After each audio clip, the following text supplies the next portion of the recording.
سامعین حضرات السلام علیکم۔ دوستو کیسے ہیں آپ؟ ہم امید کرتے ہیں کہ آپ سب خیریت سے ہوں گے۔ دوستو جیسا کہ ہمارا موقف ہے پنجتن پاک کے شان بیان کرنا، ہمارے چینل کا نام ہے پنجتنی باتیں۔ دوستو اس میں ہم پنجتن پاک کیا ہے اس کی معلومات اور انہی کے ذریعے بزرگان دین کی سوانح حیات بیان کرتے ہیں۔ دوستو آج کا ہمارا موضوع ہے نبی اکرم صلی اللہ علیہ وسلم کے لیے لفظ شہید کا استعمال، یعنی شہادت کا کیا مقام ہے، شہید کے کیا معنی ہیں۔ تو قرآن کریم میں نبی پاک صلی اللہ علیہ وآلہ وسلم کے لیے لفظ شہید حاضری بارگاہ حجابات کا نہ ہونا اور شرف دیدار کے معنی میں ہی استعمال ہوا ہے، یعنی جو مرتبہ شہداء کو سر قلم کروانے کے بعد ملتا ہے، ہمارے آقا صلی اللہ علیہ وسلم کو اس کے بغیر ہی حاصل ہے، کیونکہ شہادت کے یہ معنی در حقیقت درجہ کمال میں صرف آپ کی ذات میں ہی پایا جاتا ہے کہ باری تعالیٰ نے جب اپنے محبوب کو مقام او ادنا تک بلایا اور پردے اٹھا دیے گئے تو حضور صلی اللہ علیہ وآلہ وسلم کو نہ صرف شرف باری آبی بلکہ دیدار بھی نصیب ہو گیا تھا، چونکہ شہادت کا یہ کمال کسی اور میں نہیں پایا جا سکتا تھا۔ بنائے برائیں آپ کو آپ کی امت پر بھی حاضر اور گواہ بنا دیا گیا۔ ارشاد باری تعالی ہے وَيَكُونُ الرَّسُولُ عَلَيْكُمْ شَهِيدًا، اور ہمارا رسول تمہارا گواہ نگران حال رہے۔ البقرہ 143 آیت، دوسرا سپارہ۔ آقائے دو جہاں صلی اللہ علیہ وسلم اپنی امت کے گواہ ہیں، کیونکہ آپ اپنی امت کا مشاہدہ فرماتے رہتے ہیں۔ مشاہدہ ضروری نہیں ہے کہ سر کی آنکھ سے ہو، دل کی آنکھ سے بھی ہو سکتا ہے۔ چنانچہ امام راغب اصفہانی نے المفروضات میں شہود کا معنی بیان کیا ہے۔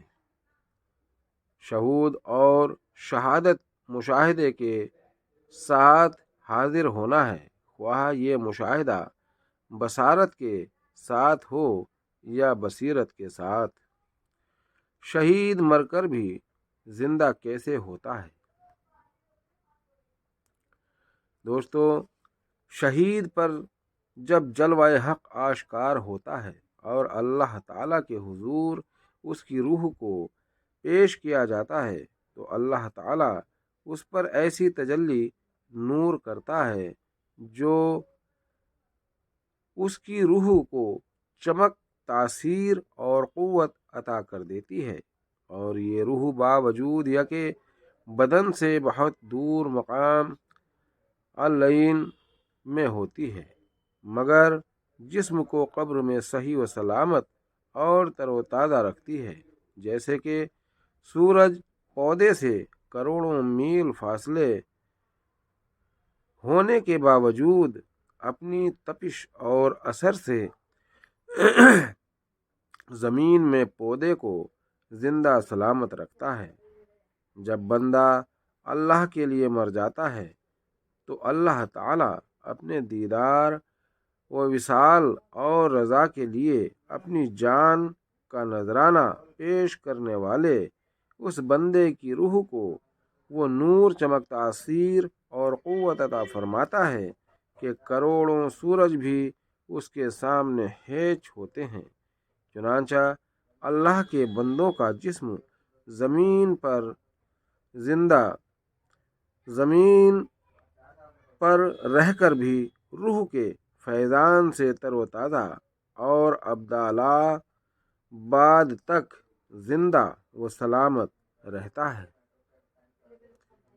یہاں یہ بات بھی یاد رکھنے کی ہے کہ جس طرح سورج کا پودے کو روشنی پہنچانے کے لیے پودے کے اندر ہونا ضروری نہیں ہے، بلکہ پودے کو تو صرف تپش اور روشنی کی ضرورت ہوتی ہے، سورج کی نہیں، کیونکہ اگر مصنوعی طریقے سے پودے کی ضروریات بالا پوری کر دی جائیں تو پودا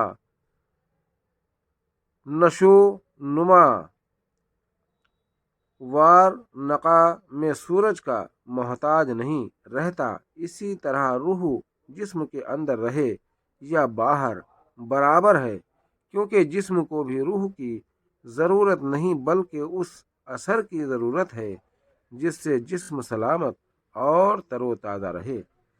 چنانچہ اگر روح باہر رہ کر بھی اتنی طاقتور ہے کہ اپنے فیض کا اثر جسم کو پہنچا سکتی ہے، تو جسم جس طرح زندگی میں صحیح اور سلامت تھا اسی طرح مرنے کے بعد بھی صحیح و سلامت رہے گا۔ حضرت عزیز علیہ السلام کے بارے میں قرآن پاک میں بیان ہوا ہے کہ وہ 1000 برس پرانی بستی کے قریب سے گزرے جہاں ہزاروں سال پرانی قبریں تھیں، مردوں کے اجسام کا نشان تک نہ تھا، ہر طرف خاک اڑ رہی تھی۔ یہ دیکھ کر انہیں خیال ہوا کہ اللہ ایسی بے نشان ہستیوں اور بستیوں کو قیامت کے دن کس طرح زندہ کرے گا۔ اللہ تعالیٰ نے ان پر 100 سال